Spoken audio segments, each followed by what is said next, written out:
kilala mo na ba ako as far as my receiving? Ay, mastery level. Giving or receiving muna tayo? Sige. Receiving Giving, yung muna. sinabi ko. Receiving muna tayo. Welcome to Sunday's Best with Val and Kathy, inspiring possibilities for couples, parents, families, and everyone in between. To our first-time listeners, we would like to welcome you to our show. And to those who've been with us in our previous episodes, thank you for tuning in with us.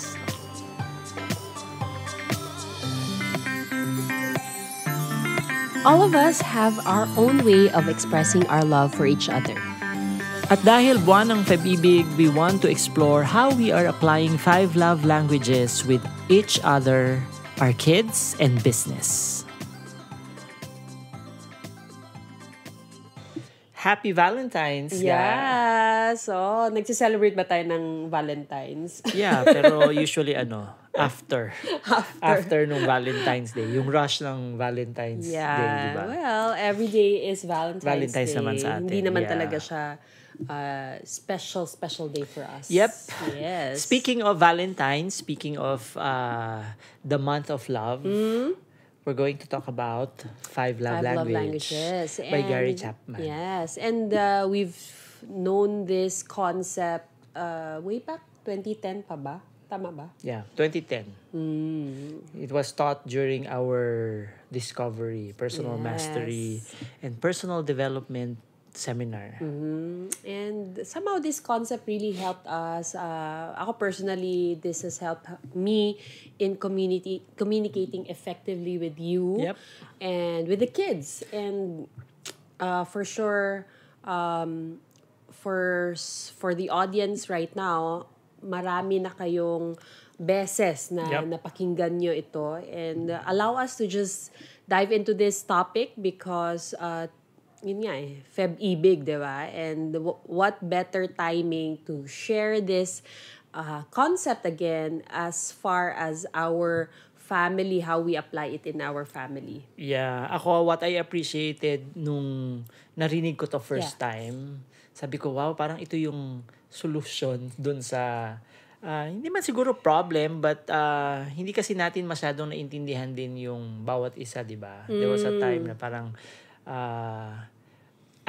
we're trying to communicate with each other on a level na parang gusto natin na maintindihan ng bawat isa, pero dahil sa hindi natin alam itong concept na to, parang nagkakaroon ng conflict paminsan-minsan, di ba? So tama.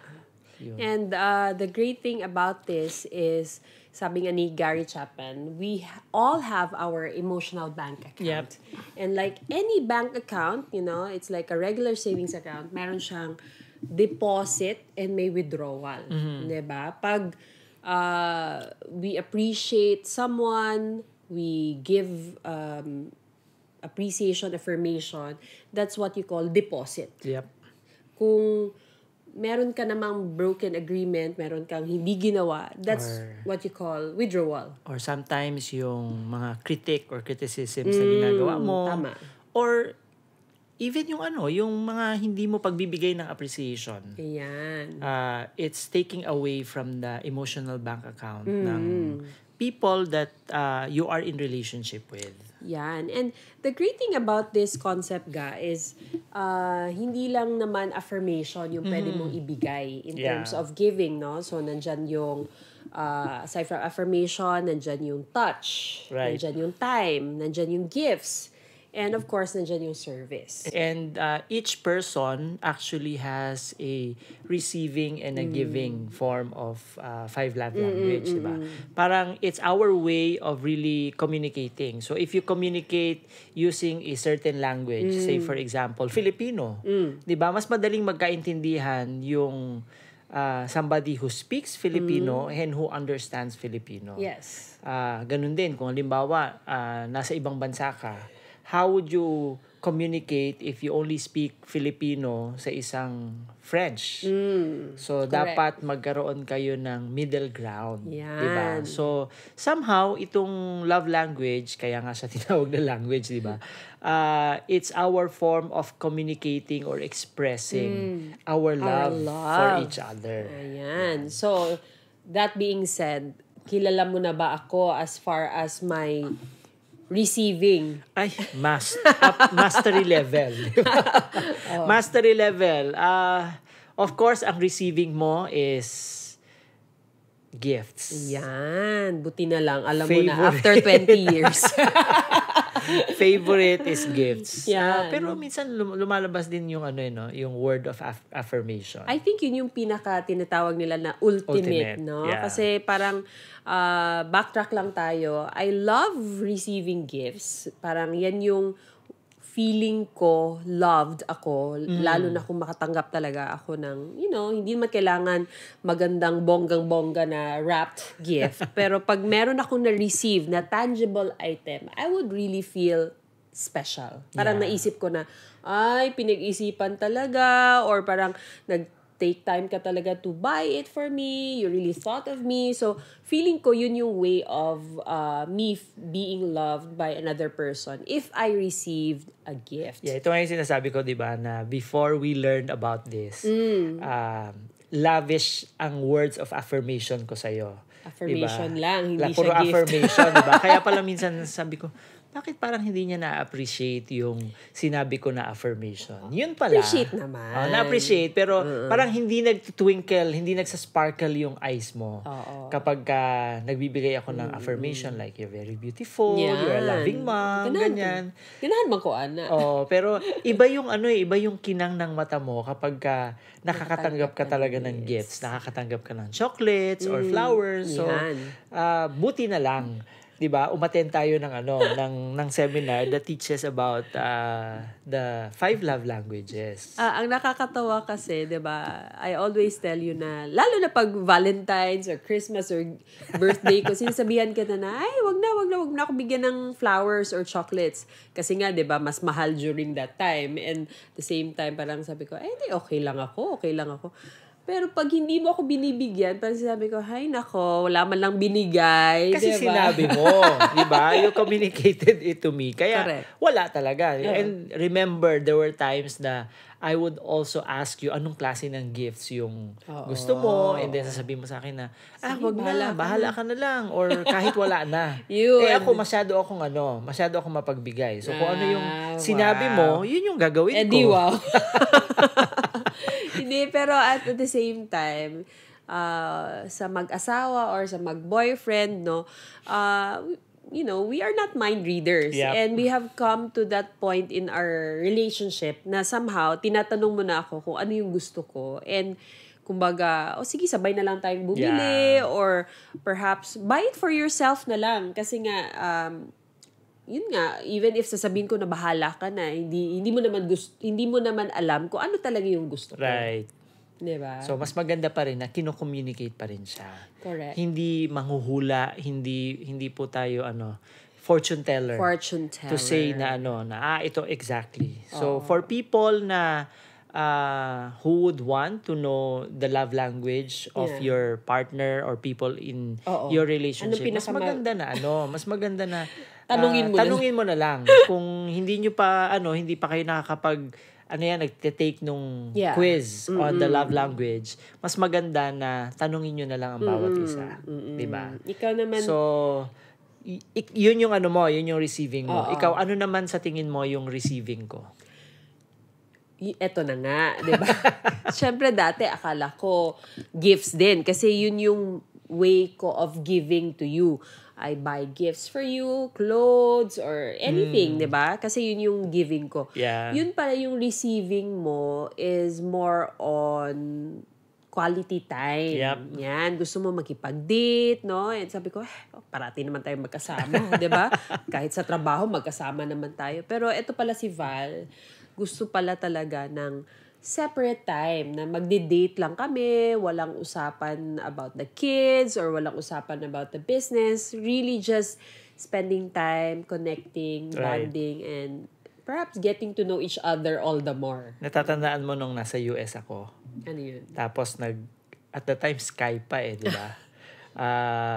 Tapos I would ask for some time with you. Yes. But because of the time difference, parang hindi mo masyadong gustong makipag-usap sa Skype. Mas gusto mo na i-text lang or tama. i-message lang. Yes, yes. And there was a time na I was still trying to extend the time kasi I've been away for quite some how many time months? already, di ba?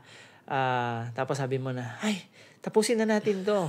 And because of that, di ba, nagtampo ako sa'yo. And ilang araw din ako hindi nakipag-communicate nun. So that's very, very evident that my love language talaga is really magkaroon ng quality and quantity time. Siguro. Sorry naman. Matagal na yun, di ba? That was in the first few years of our Hindi pa natin marriage. to alam. Hindi pa natin alam yun. Yeah. So, now, syempre pag sinasabi mo na, okay, date mo na tayo, ayan. So, spontaneous naman, nagkakaroon tayo ng date. Kahit isang oras, coffee time, or massage, diba? Yan yung way ko of giving na parang, sige, book tayo ng massage na tayong dalawa lang. And really, relax and have that connection with each other.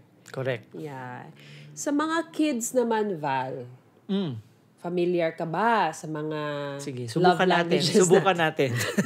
love languages ng mga anak natin? Sige, unahin na natin si Uno. Ano ba yung giving niya as you have experienced him? Giving or receiving muna tayo? Sige. Receiving Giving, yung muna. sinabi ko. Receiving muna tayo. Sige na nga. Sige, receiving niya. Receiving ni Uno, gifts. Okay. Diba? Okay, yeah. Very vocal naman Vocal siya. siya na Sinasabi niya humihingi talaga siya ng mga gusto niya. Oo. Diba? Yung laptop. Yun. Diba? Shoes. Oo, sinasabi tapos niya even talaga. sa lolo niya, gusto niyang, Pera, nakakahingi siya ng money, or o kaya load. naman ng, tawag dyan, gadget. Phone, diba? Ng phone. yan. So, very evident yon, no? So, ang receiving niya is gifts. Paano naman yung giving niya? Pansin mo. Ako, ang napansin ko talaga is really service. Kasi naglilinis siya. Naglilinis Pag siya. may bayad. Parang, actually, default sa kanya na magtanong kung ano yung pwede niyang gawin so that he can also get compensated, di ba? Tama. Pero napansin din natin na he's very touchy. Yep. Hindi lang sa lahat, but, it's natural for him. Like, sa mga dog, sa mga kapatid niya, kung meron siyang gusto, hahag siya sa akin. O pupunta siya dito sa kwarto natin, tapos biglang tatabi na lang. Without saying anything, he would just want to, just want to hug, be with cuddle, you, cuddle. Yan. Yan. So, napansin That's natin. Uno. Si Alpha. Alpha naman, in terms of receiving, I feel, pansin ko sa kanya, she wants time. Quantity and quality time.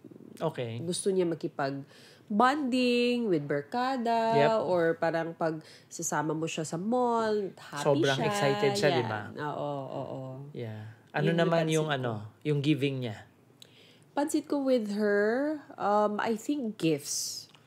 Lala mo, pagpunta tayo na ng mall, parang bibili ako for Champ, for Super, bibili talaga yan siya ng mga candies, ganyan. Yeah. Basta kahit maliliit Laging lang. merong pasalubong. Yan, mahilig Diba? siyang magbigay ng mga maliliit na Parang bagay. nakakakita na ako ng pattern ngayon. Bakit? Yung nanay, ang giving is gifts. Tapos yung dalawang anak natin, di ba? Parang gifts din yung mga receiving and giving nila. Okay. Parang lahat naman siguro ng kids gusto ng gifts. Si Super, paano ba yung receiving ni Super? Ang receiving ni Super, parang gift din siya eh.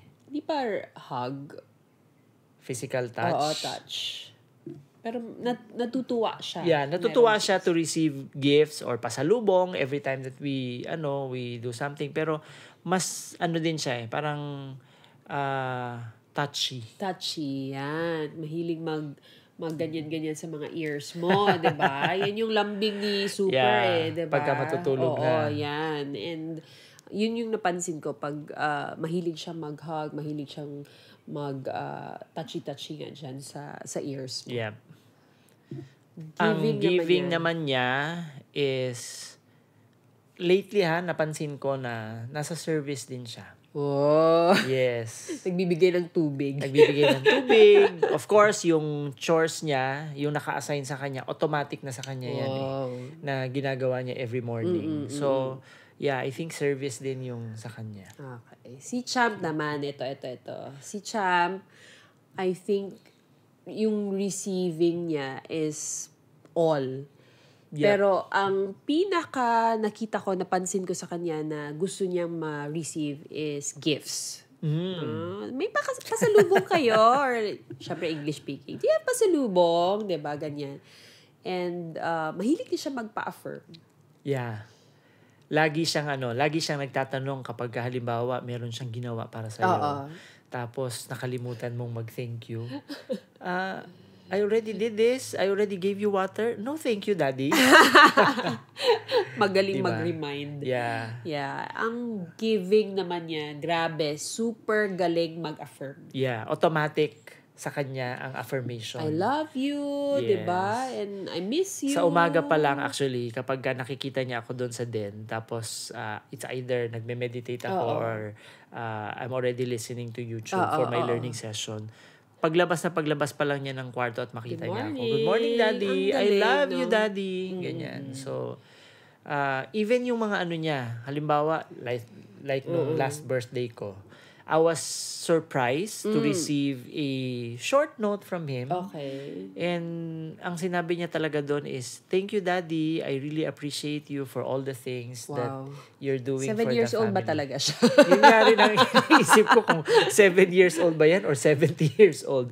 I mean, the depth of wisdom and yung words din na lumalabas sa kanya. So, ako personally, I really appreciate him kasi pag umaga, kami yung unang nagkakaroon ng connection. Yes, kasi pareho kaming maagang gumising. Diba? So, in terms of affirmation, automatic din talaga sa kanya. Yeah.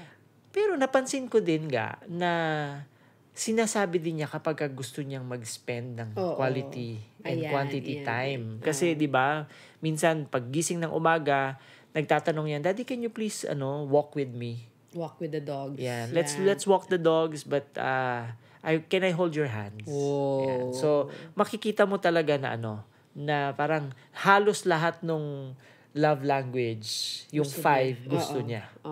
Nice, no? I think si Champ kasi yung naging recipient ng lahat ng ito. Kumbaga siya yung naging culmination ng ating awareness around 5 love languages. And that's what I really appreciate about this concept. Kasi nga, na-apply natin siya on a day-to-day basis. Na-apply natin siya sa mga relationships close to us. And it gives a lot of, kumbaga, ROI. Diba? Kasi nga, if you know how to communicate in the love language of your loved one, mas madali mo na lang siyang makuha yung loob niya. And while we were talking about this, no, parang na-realize ko na, I need to spend more time with Alpha. I need to also give more affirmation to this person, ganyan. Kasi nga, iba-iba yung way natin of giving and receiving. And as a leader, hindi mo rin siya pwedeng sabihin na, ganito na talaga ako. Hindi ako pwedeng maging magbigay ng time kasi busy ako. Pero yun pala yung gusto ng, ng teammate mo. Diba? Or the person in your team. So, kumbaga, you have to adjust. And with our kids, balikan ko lang yung mga kids natin, sila kasi yung pinaka napag-practicean natin around this concept. And the great thing is, yun na nga, nakikita natin agad-agad yung results. Yeah. And it's very important also na i-apply mo talaga muna siya within your family. Kasi sila yung kasama mo. 24/7. 24/7. Yan. Kasama mo sa bahay. Yes. 'Di ba? Nakikita mo paggising mo, nakikita mo bago ka matulog. 'Di ba? Although of course, you go to work, you go to your business, and you interact with other people. Yes. But how can you say that you are effective in practicing love language out there. Yes. When in fact, dito sa sarili mong bahay, hindi mo siya Correct, nagagawa. diba? You have to walk your talk. If it's effective in your family, then it must be effective with other people. And yun yung nakita ko na maganda sa atin. Dahil nga sa exposed tayo in practicing this on a day-to-day basis within our family, then hindi na siya nakaka-guilty na i-apply sa ibang sa labas, correct. diba? Sa mga kasama natin sa trabaho.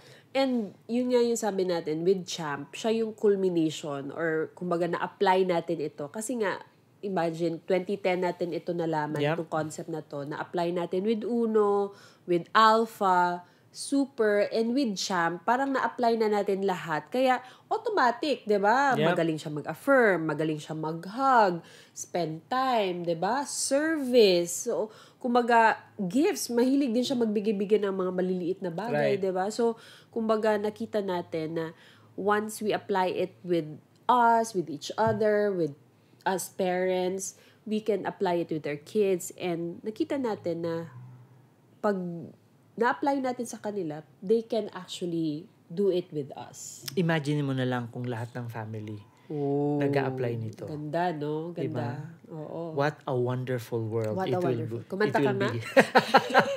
Yung favorite song mo, di ba? Yeah. Yeah. In relation naman to business, ito yung napansin ko din. Because ako nga, very natural for me to give gifts. Diba? Pag nagta-travel tayo, oy, bili ko ako dito para sa client na to. Ito, bili ko din para sa mga planners natin, ganyan. So, it's so easy for me to give gifts. Ikaw naman. So, ang receiving mo at saka giving mo, pareho. Oo. Ikaw, hulaan mo kung ano ang giving ko. Service ka kasi pag nagbibigay, nagluluto, diba? Nagprepare ng anything. It's so automatic for me to serve, di ba? Ako, I would attribute that dun sa upbringing ko. Kasi, of course, I was taught by my mom to estima the guest kapag merong mga dumating. Kodyo naman no, estima the guest. Okay, go. Pagtimplahan sila ng juice, tapos mag-serve, ganyan, coffee. Yes. Diba? Bata pa lang ako talaga, service-oriented na ako. Servant leader. And I think yun yung, dahil nga sa nakalakihan ko na siya, it was so natural for me. When I'm, for example lang, I go to the US and I stay with the houses of my aunts and uncles. Automatic sa akin na kahit hindi nila tinatanong, naglilinis ako ng bahay. Ito si Val, siya yung tipo ng tao na gusto mong kasama sa bahay. Kasi hindi mo na kailangang utusan. Nagluluto, naglilinis. Kaya, yun nga, yung mga aunties mo, they're so happy when you are around. Kasi nga... Pati yung auntie mo. Pati yung auntie ko. Happy that you're around. Kasi nga, you are so giving in terms of service. Yeah. And mahilig din ako mag-affirm. Diba? Yeah. Secondary siguro ang affirmation para sa akin. And in relation to affirmation, yun yung na-mention natin kanina, di ba, na yung pinaka siguro gusto ko talagang matanggap na kung hindi ko siya matanggap, parang maano talaga ako, ma-disappoint, ma-frustrate, ganyan. Yun yung affirmation. Kasi nga, for women or for mothers, no, we are so service-oriented din naman tayo. Kumbaga, hindi mo na siya kailangan sabihin sa akin na, uy, alagaan mo yung mga anak mo. Parang natural siya for me to buy groceries, to do this, do that for the kids. So, pag hindi ko siya na-receive na in-affirm man lang ako, uy, ang sarap, or, uy, ang galing mo naman, ganyan. Parang, or worse, siniraan ka pa. Or siniraan. Parang criticize pa yung yan, diba? Yun yung nakakainis. Diba? Parang wala ka nang ginawa. Diba? Parang... hindi mo na nga ako in-affirm. Dinown mo pa ako. Ang dami mo pang nasabing complaints. Diba? Pwede magpasalamat ka na lang. Diba? Ay, may hugot. Diba? Ikaw, ano ba yung pinaka-ultimate? Ako, din, words of affirmation din ang ultimate ko. If I hear negative comments about my cooking, diba? Or whatever I do, or nakalimutan akong i-affirm. Yan, medyo nagkakaroon ako ng negative reaction dyan. Or tumatahimik lang ako, basically. Parang, it's either I play hard on myself na hindi ba nila nagustuhan yung ginawa ko, or parang I question the person, bakit hindi man lang ako na-affirm. Yan, diba? And, but over the years, I think, we have come to that mastery of ourselves na kung hindi natin nakukuha sa iba, bigay mo na lang sa sarili mo. And that is why we always go back to our daily routine personally. Because if there's one person na dapat mo ibigay itong mga love languages na to, it's really to me. Diba? Yourself first. To me. I will not go out there ask for affirmation from my husband, from my kids, but I will give it to myself para hindi na ako mag-appear needy, na kung hindi mo ako i-affirm, I would feel insecure. Yeah. Diba? And Tama. I think yun yung pinaka self-mastery na dapat nating matutunan, dapat ko matutunan and continuously learning about myself na I don't need affirmation from other people. Of course, I love it, I want it, but ultimately, the only person that I should give approval to or I get approval from is from myself. Yeah. Okay. And if we master the 5 love language, there are actions that you can actually do to communicate to your show your love. Yeah. And I think yun yung pinaka-essence naman talaga nitong 5 love languages. It's really knowing how to best communicate your love to your loved one. Each one has a unique way of giving love and receiving love. And if we know and master this concept, truly what a wonderful world it will be. So true. If there's one thing we know by practicing the 5 love languages with our family, it has brought us closer to each other and allowed us to communicate more effectively with each other. Hope you found value in this episode. Follow for more contents like these and don't forget to rate us 5 stars. See you in our next episode. Talk to you soon.